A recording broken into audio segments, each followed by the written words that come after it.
3rd and 4th centuries in the debates between Augustine and Pelagius over sin and grace.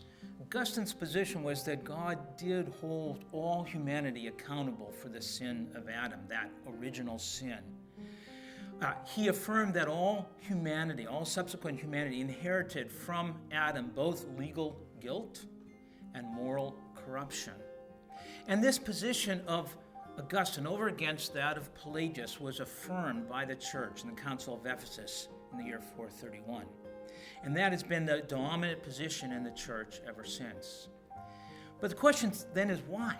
Why would God hold you and me and all subsequent humanity both legally guilty and morally corrupt as a result of this original sin of Adam? Augustinians have affirmed in general that that is because of a unique and special closeness that exists between Adam and all humanity. Now, among Augustinians, there are two primary ways of explaining this closeness.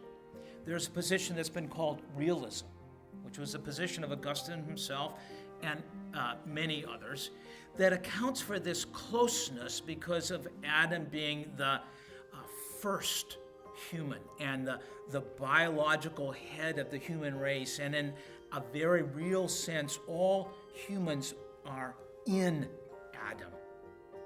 Even as an example would be how the author of Hebrews argued that Levi, the founder of the Levitical priest, was in the loins of Abraham when Abraham gave tithes to Melchizedek, who is the forerunner of the order, the priesthood that Christ himself would one day have.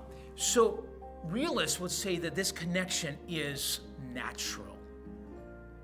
The other view among Augustinians has been called federal headship, which says that the closeness between Adam and all subsequent humanity is covenantal.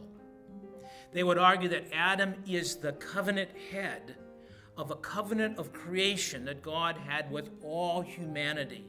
And so as covenant head, Adam represents us all. And so his actions, in this case his sin, is rightly held, we are held accountable for that. In an analogous way, Paul will argue in Romans 5 that Christ is also the covenant head of his people of the covenant of redemption. And so even as Adam's sin was transmitted to the people of his covenant, so Christ's righteousness is as well.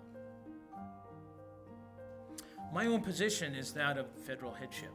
I think this best fits the covenantal structure of Scripture as a whole. It accounts for the comparisons that Paul makes in Romans 5 and also in 1 Corinthians 15 of Christ as the second Adam, whose righteousness, obedience and righteousness also impacts his people. I think this best accounts for the reason why God holds all humanity accountable for that original sin of Adam.